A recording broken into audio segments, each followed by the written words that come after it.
of the Box, membahas apapun yang Anda mau. Indonesia tanah airku cinta, Nusantara merdeka bhinneka tunggal ika. Bersama Awang Ajiwasita dan Om Bob. Greetings to each and everyone. Anytime you meet, I greet anyone. Whether it namaste, assalamu alaikum. Salam, salam, salam. Halo, kita ketemu lagi di Out of the Box, membahas apapun yang Anda mau. Sudah siap di sini Awang Ajiwasita bersama Om Bob. Langsung saja kita mulai diskusinya. Om Bob, ini kasus COVID-19 yang belum benar-benar selesai, khususnya di Indonesia. Tiba-tiba di dunia muncul varian baru Omicron yang langsung bikin heboh, langsung jadi sorotan, bahkan tidak sedikit yang langsung khawatir, takut. Menurut Om Bob gimana ini? Ya, ini virus Corona 19 ini kan kita ketahui sudah melanda dunia. Menjadi pandemi itu sudah hampir 2 tahun. Ya. Indonesia termasuk magic country. Ya. Pada bulan Juli atau Agustus itu yang kena terinfeksi COVID ini ada rekor tinggi. Kalau tidak salah di dunia itu Indonesia nomor 2 paling banyak, ya. Tapi mendadak bulan-bulan ini, ya, November, Oktober tuh turun terus. Bahkan sekarang levelnya sudah menjadi level 1. Betul. Ini memang magic country, ya. Semua orang juga bingung dan belajar dari Indonesia bagaimana caranya. Kalau kita lihat di Eropa, ya, di Australia, di mana-mana itu, ya, itu relatif kan semua pakai lockdown. Betul. Ya, di Indonesia kan nggak pernah ada yang namanya lockdown. Ya, ya setengah lockdown adalah ya. Ya, jadi waktu itu kan semua orang mikir, loh, Indonesia kok nekat, kok tidak ada lockdown. Ya, tapi nyatanya sekarang terbukti bahwa apa yang dilakukan oleh pemerintah Indonesia itu betul.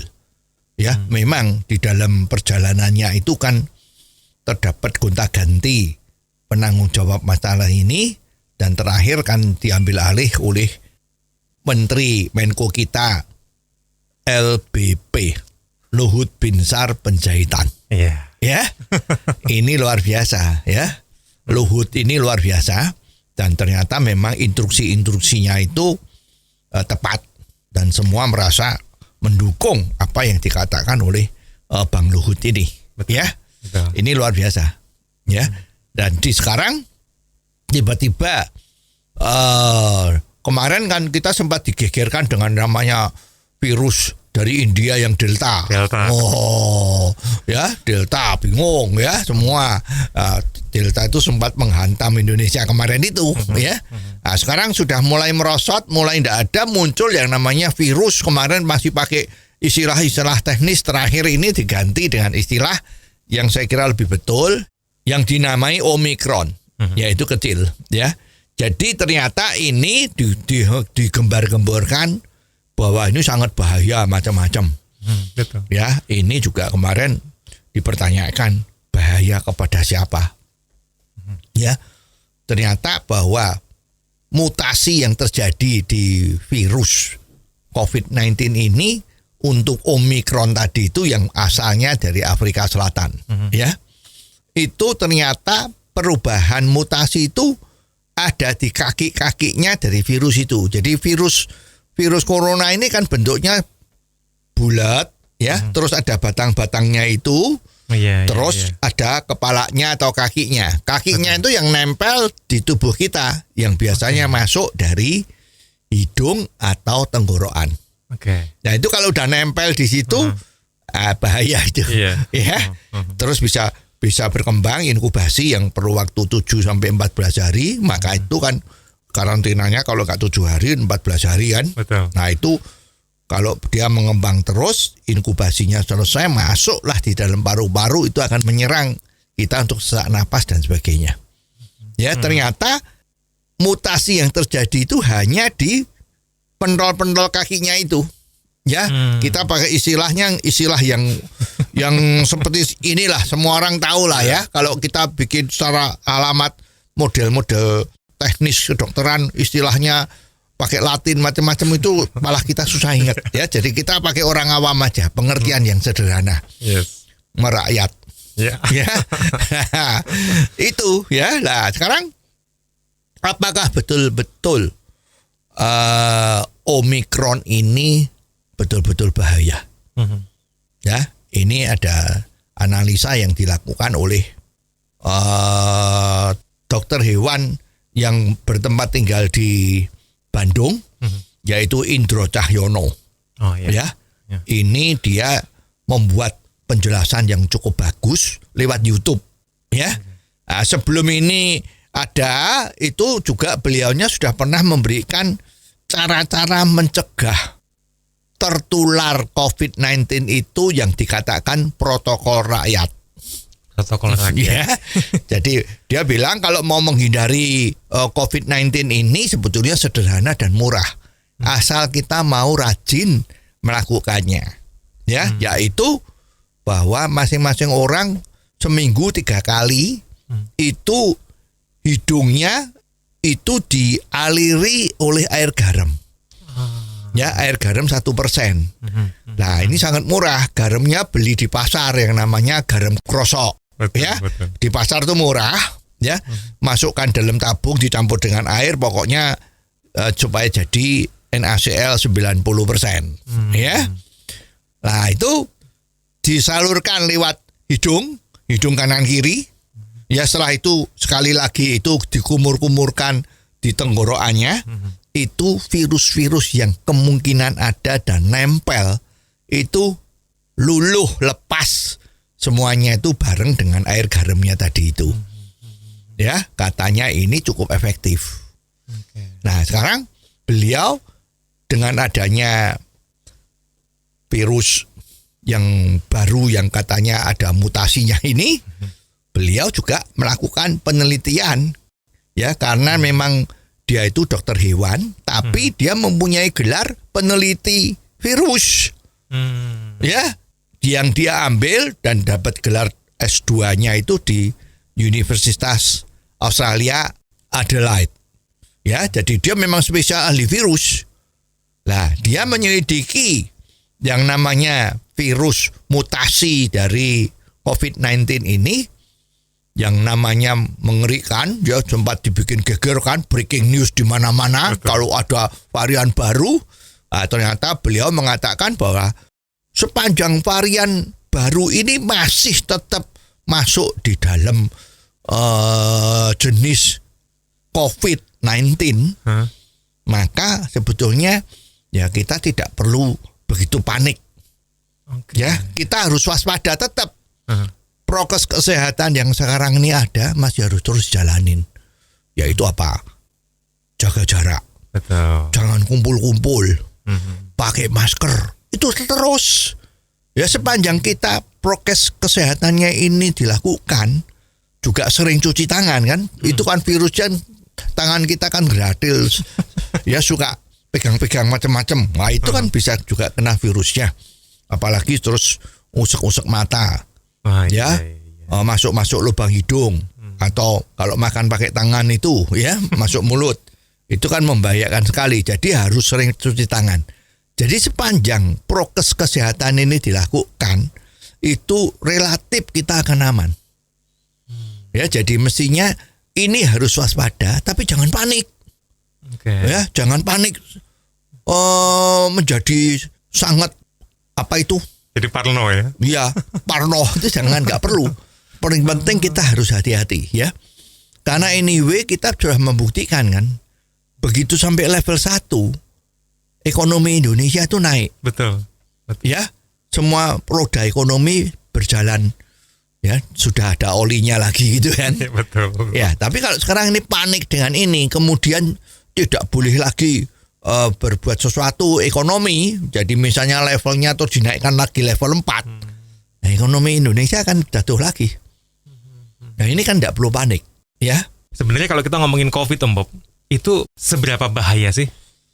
Ya, kalau menurut rilis resmi dari WHO atau pakar-pakar itu di seluruh dunia, bahwa tingkat kematian daripada virus COVID-19 ini kan antara 2-3%. Ya sebetulnya kan tidak banyak. Kalau itu yang namanya SARS dulu itu ya SARS itu kan 40% yang bisa meninggal kalau kena SARS. Ya sedangkan yang MERS semacam waktu itu flu yang ribut itu kan flu burung kayak atau apa itu, tapi yang termasuk secara istilah kedokteran itu MERS itu kan 50%. Ya jadi kalau sekarang pandeminya COVID-19 sekarang ini kan cuma 2%. Ya artinya kalau ada 100 yang kena, yang meninggal itu 2%. Jadi 2 orang. Ya jadi ini sebetulnya dari analisa atau tutur katanya ahli virus tadi, Indro Cahyono tadi itu, ini tidak begitu bahaya. Ya dan sepanjang sekarang itu ada yang namanya mutasi, sepanjang itu mutasinya itu masih dalam kategori COVID-19, yaitu sebetulnya bahayanya juga 2%. Oke. Ya ini dari catatan-catatan yang akurat ya. Jadi kita memang harus prokes saja, tapi jangan sembrono. Ya, sudah tahu masih ada seperti ini terus sembrono, tidak pakai masker, gerombolan, kumpulan ngomong-ngomong hahaha, ya, tidak cuci tangan, ya itu jangan. Atau mungkin karena mereka sudah merasa divaksin, Om Bob. Ya memang, tetapi ya nggak boleh. Karena vaksin itu kan cuma mencegah, tapi kalau kamu nekat, terus virus yang masuk itu banyak, ya daya tahan tubuh kita atau sel-sel anti dari virus ini bisa repot, ya. Jadi kalah banyak pasukannya sama virusnya kan bisa kena lagi. Ya daripada kita tarik penyakit, mengapa tidak harus mencegah penyakit dengan prokes yang baik? Nah, katanya nih Om Bob, varian baru Omikron tadi bisa menembus orang-orang yang bahkan sudah divaksinasi. Menurut Om Bob gimana ini? Ya ini sebetulnya memang karena Afrika tempat sumbernya mutasi baru ini Omikron dan juga di tempat Amerika itu menurut tadi ya Indro Cahyono bahwa di Afrika vaksin yang dipakai Afrika Selatan itu loh sumbernya dilakukan vaksinasi itu dengan produk Johnson & Johnson di mana bahan bakunya itu adalah dari protein yang direkayasa untuk menjadi vaksin. Demikian juga yang di Amerika. Maka ini jelas dengan adanya mutasi itu menjadi tidak manjur lagi. Ya karena vaksin itu yang dibuat dari itu hanya mampu menahan beberapa macam protein-protein tadi lah. Ini istilahnya yang gampang aja ya. Betul. Nah, sehingga dengan mutasi baru ini vaksin yang dibuat dari protein itu sendiri menjadi ya salah. Karena musuhnya ini vaksin yang mutasi ini bisa nembus benteng-benteng dia karena pada saat membuatnya itu kan mutasinya belum ada. Betul. Ya. Tetapi yang sudah divaksin dengan menggunakan virus COVID 100% yang sudah dilemahkan, maka sepanjang mutasi-mutasi yang terjadi itu masih merupakan golongan COVID-19, maka itu tidak tembus. Karena dia mengcover semuanya. Sedangkan yang bukan dari virus yang dilemahkan itu tidak keseluruhan. Betul. Ya, jadi sekarang kalau ada varian baru yang tidak termasuk protein yang dibikin vaksin oleh perusahaan obat-obatan tadi itu akan tembus. Dianggap seperti you nggak punya kekebalan untuk mengatasi yang karena sudah berubah secara mutasi tadi itu. Ya, jadi sebetulnya memang dari dulu itu yang paling bagus kan vaksin yang asal bahan vaksinnya itu adalah 100% virus yang dilemahkan. Nah, alhamdulillah yang di Indonesia ini kebanyakan vaksin itu kan dilakukan mulai sejak pertama kali sampai sekarang masih ada itu kan yang dibuat dengan bahan di mana virus 100% yang dilemahkan. Oke. Jadi Indonesia boleh agak bertepuk dada, ya, ini dadaku, mana dadamu, ya, karena yang sudah divaksin di Indonesia itu kalau nggak salah itu mencapai 90% dari vaksinasi itu adalah memakai vaksin yang berasal dari virus 100% yang dilemahkan. Itu mereknya apa Om Bob? Ya, selama ini yang direkomendasikan kan dari Sinovac sama Sinopharm. Dan Indonesia sejak mula-mula sudah seperti itu. Di mana Menteri BUMN kita sama Menteri Luar Negeri kita kan begitu ada COVID menyerang Indonesia langsung terbang ke Tiongkok. Gitu. Cepet-cepetan untuk minta vaksin itu. Nah, ternyata putusan-putusan itu yang waktu itu dianggap bagaimana ternyata terbukti betul kan. Ya, jadi ini sebetulnya berita bahagia buat Indonesia. Tapi kenapa masih saja banyak masyarakat kita yang panik ya atau khawatir dengan adanya Omikron ini ya? Ya, karena ini kehebatan dari media massa maupun sosmed. Ya, orang yang tidak tahu begitu ada mutasi baru, dia tidak tahu sebetulnya mutasinya itu apa. Membahayakan atau tidak bagi yang sudah vaksin. Ikut jadi wartawan. Ya, pewarta. Wah, di grup WhatsApp, ya, di Facebook, di TikTok, itu semua ngomong. Semua kan jadi wartawan sekarang ini. Ngomongnya ngawur. Dan sekaligus juga ya banyak kan orang yang dompleng dengan situasi seperti ini. Mendompleng di dalam situasi yang kacau ini supaya untuk menarik keuntungan. Ya, pabrik-pabrik obat itu ya terus ini dibesar-besarkan. Ya, nah, berita yang tidak betul, tapi kalau dibesar-besarkan secara terus-menerus, nah itu kan bisa mempengaruhi orang. Betul. Ya, maka semua orang sekarang menjadi panik. Ya, bayangin seluruh negara melakukan embargo, ya istilahnya kurang tepat lah, tapi melakukan pelarangan pesawat-pesawat yang dari Afrika Selatan untuk mendarat di negaranya karena takut sekali virus yang sudah bermutasi tadi itu, ya, mutasi tapi hanya di ujung-ujungnya saja, ya, itu agar supaya tidak masuk negaranya. Ya, dan waktu ada pelarangan-pelarangan seperti ini, kita lihat tuh di televisi atau di medsos, ya, itu banyak penumpang yang begitu banyaknya di lapangan terbang Afrika Selatan untuk keluar itu menjadi bingung semua karena tidak ada negara yang mau menerima pesawat dia untuk turun.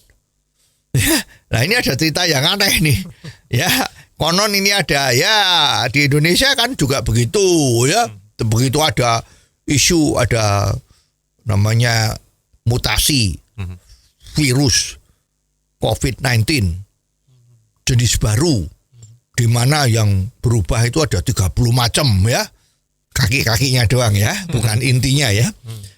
Itu yang dinamai Omikron, ya, dari Afrika Selatan langsung keluar peraturan bahwa tidak boleh ada pesawat dari Afrika yang turun ke Indonesia.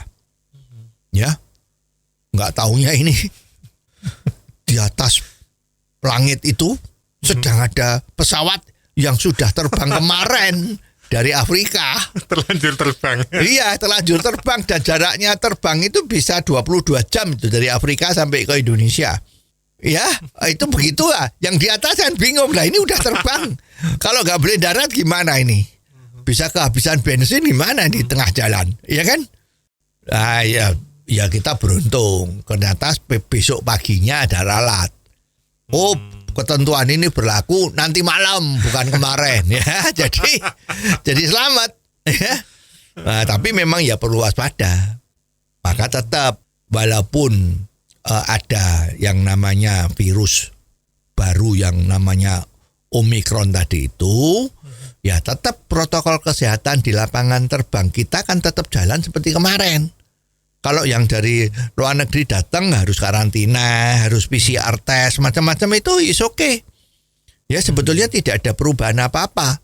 Tapi kemarin ketat, sekarang juga ketat. Jadi bukannya kalau kemarin nggak ketat, terus sekarang jadi ketat. Enggak, kemarin ketat, sekarang juga ketat. Nah ini yang sebetulnya melegakan kita, bahwa Indonesia juga sudah mengantisipasi terjadinya ini. Nah, belajar dari pandemi COVID-19 kemarin nih Om Bob, kali ini dengan adanya varian baru Omicron, apakah ini juga bisa berakibat seperti awal-awal COVID-19 masuk ke Indonesia ya?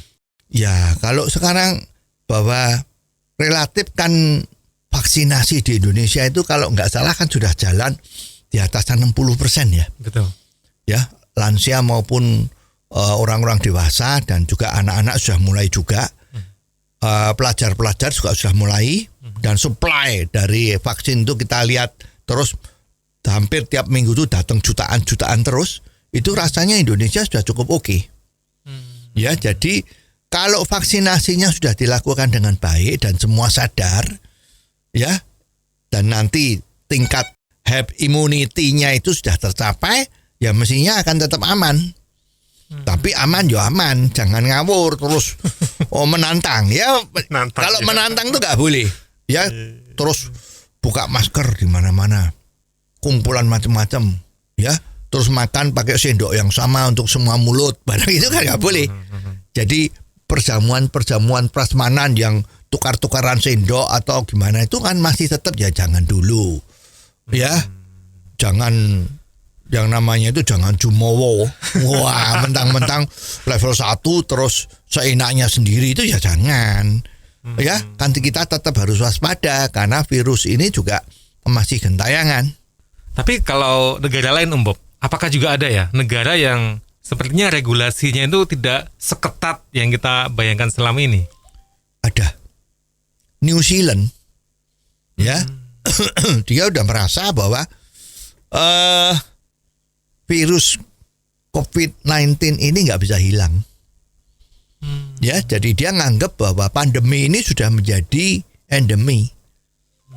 Ya, jadi dia nganggap bahwa ini sudah seperti penyakit flu. Flu itu dulu kan pertama kali juga edan-edanan tuh 100 tahun yang lalu. Ya, yang mati malah ratusan juta di seluruh dunia ya. Nah, sekarang apakah flu sudah hilang? Nggak hilang. Masih ada. Tetap ada, tapi kan sudah obatnya sudah oke. Dan orang udah nggak takut.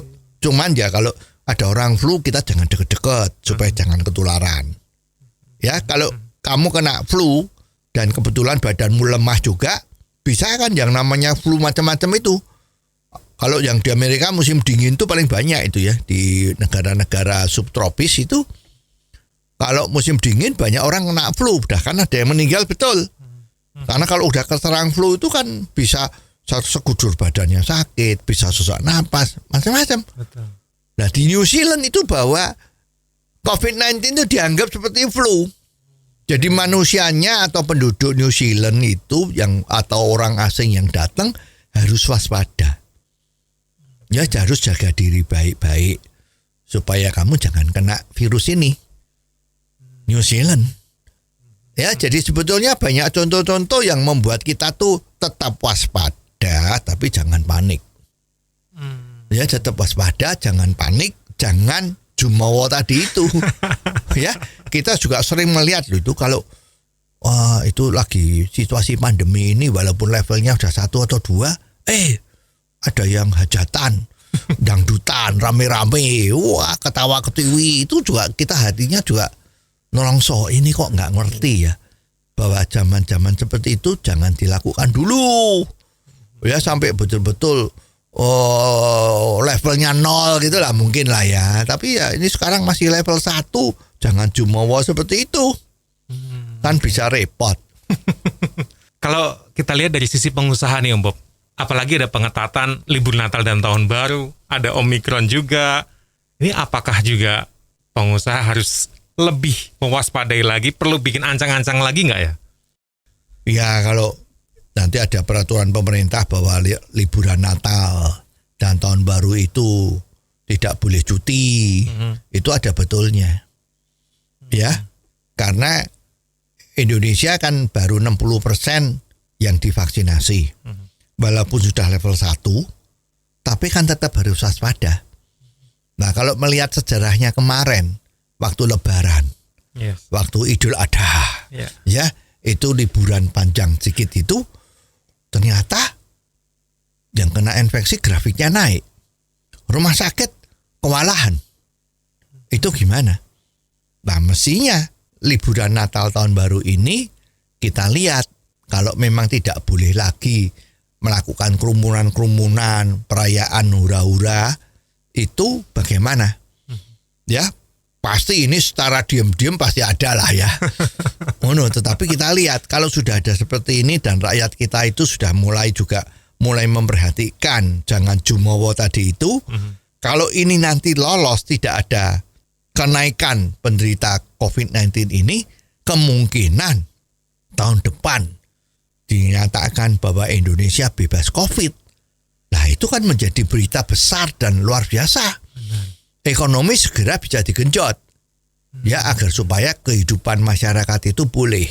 Ya, jadi sekarang ini ya pengusaha juga mikir, kalau memang harus dilakukan itu juga nggak apa-apa. Dia sadar bahwa dengan kita menarik diri, tidak mau berhura-hura di akhir tahun ini, walaupun bisnisnya agak kurang baik kan, karena kalau nggak boleh pesta, nggak boleh hura-hura kan, ya kan pemasukannya kurang. Ya, tapi ini anggap aja seperti kita kalau mau bertinju itu, ya kita ngalah tapi untuk menang. Ngalah ya udah kali ini kita tiarap dulu ya, usahanya dikurangi sedikit dah, nggak apa-apa lah penerimaannya kurang, tapi setelah tahun baru nanti lah pukulan hooknya masuk, jadi bisa lebih ramai lagi kan, bisa begitu, nggak apa-apa ya. Program pemerintah bilang begitu, is oke, kita harus melakukan agar tidak terjadi lagi rebound dari penderita COVID ini. Oke. Well, kita kembali lagi ke Omicron tadi, Om Bob. Ketika WHO mengumumkan ini, ada banyak yang bilang kalau wah ini pasti cuma rekayasa aja. Menurut Om Bob gimana ini? Ya seperti tadi kita katakan, setiap terjadi sesuatu itu kan ada yang diuntungkan, ada yang dirugikan. Ya kan? Ya kalau sekarang digembar-gemborkan bahwa Omicron, mutasi baru dari COVID-19 ini sangat membahayakan. Itu kan orang-orang kalau panik kan, wah ini berarti harus dites PCR. Ya, tidak ada tujuan apa-apa, cuman kepengen, wah saya kena COVID gak ya? Wah, pergi ke PCR tes, antigen, pokoknya mencari supaya tahu kita kena virus itu atau tidak.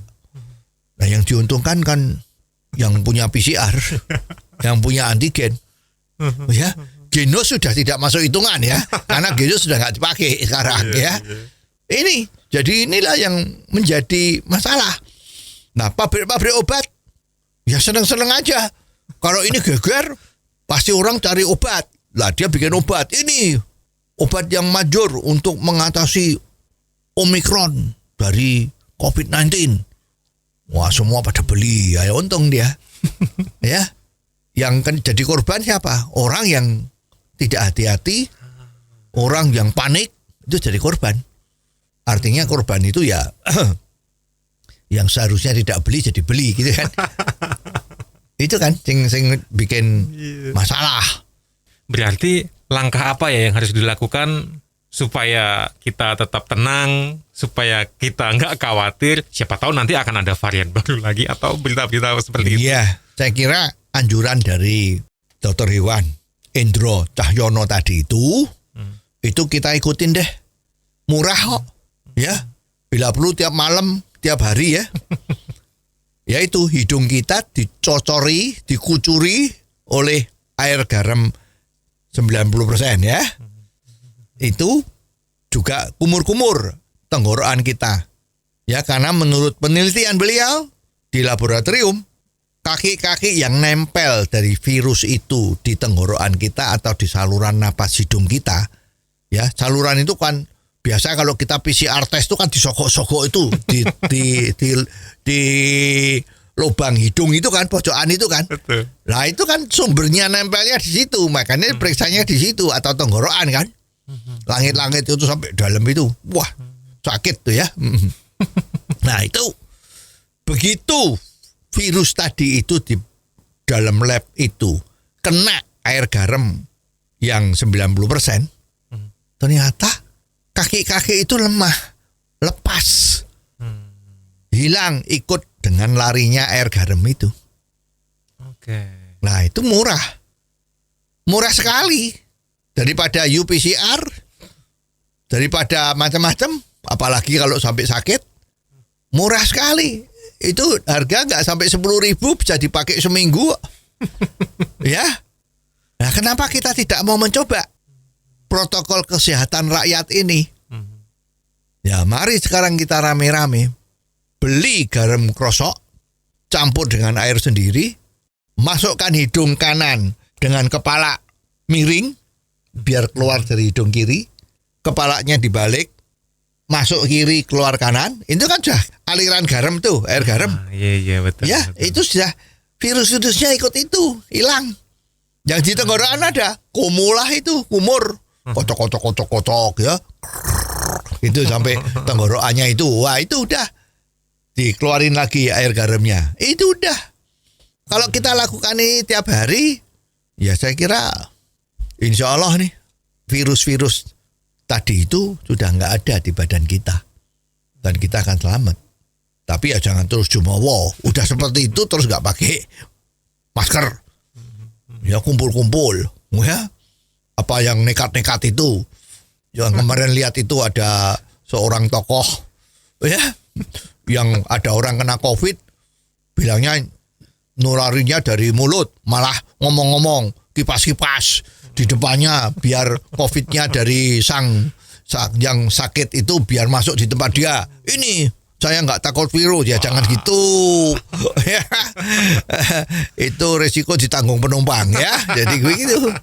Ya, jadi ayo kita hadapi COVID ini dengan waspada, tapi nggak usah panik. Ya, dan menurut catatan beliau kan tingkat membunuhnya itu kan 2%. Ya, jadi tidak perlu panik. Beda dengan SARS atau MERS yang 40-50%. Jadi ini sebetulnya lebih ringan, cuman memang sepertinya menularnya lebih cepat. Nah, makanya harus pakai masker. Ini mewakili pertanyaan banyak orang. Kok rasanya pandemi nggak selesai-selesai? Ini sampai kapan ya terus begini ya? Ya memang pandemi itu selesainya kalau 70% dari seluruh penduduk yang ada di dunia ini atau di wilayah tertentu ya, kalau ada isolasinya ya, itu 70% sudah imun badannya terhadap COVID-19 ini. Nah, untuk imun itu bisa dilakukan lewat vaksin. Oke. Paling bagus vaksin harus dari virus 100% yang dilemahkan. Oke. Ya. Nah, untuk mendapat imun itu kan dua cara. Satu adalah pakai vaksin. Yang satu adalah kita ketularan tapi kita sembuh. Yang istilahnya sekarang itu penyintas itu loh. Iya. Orang yang pernah kena COVID-19 terus dia sembuh, masuk rumah sakit tentu ya, misalnya ya. Terus daya tahan tubuhnya dikuatin macam-macam dan dia kena. Kalau sudah sembuh itu dia kan imun. Nah, 70% dari penduduk, kalau dunia ya 70% dari penduduk dunia, itu kalau sudah seperti itu, lah biasanya pandemi ini sudah akan selesai. Yang untuk menuju ke situlah yang susah. Ya. Jadi maka vaksinasi harus diperlukan banyak sekali. Vaksinasi pertama, vaksinasi kedua, nanti ada yang booster. Itu sebetulnya untuk menaikkan daya tahan tubuhnya itu. Lah Indonesia kan beruntung bisa seperti itu. Oke. Tapi kalau Omikron tadi kenapa bisa munculnya tuh di Afrika Selatan ya? Ya kita juga nggak ngerti ya. Rupa-rupanya Afrika Selatan itu lagi problem ya. Dari dulu kan begitu. Kalau ada orang masuk ke wilayah negara tertentu pasti ditanyain, apakah selama seminggu ini atau sebulan ini you pernah berkunjung ke Afrika Selatan. Kita juga nggak ngerti kenapa kok ditanyain selalu Afrika Selatan. Kok tidak Indonesia ya? Indonesia dianggap baik ya. Itu ada apa? Kebetulan sekarang kok jangan dilalah. Mutasi dari gen COVID-19 ini kok juga dari Afrika Selatan yang membuat geger. Betul. Ya, memang Afrika Selatan selama ini kan terkenal sumber penyakit AIDS itu kan dari sana. Ya, ada kesan bahwa Afrika Selatan itu banyak AIDS.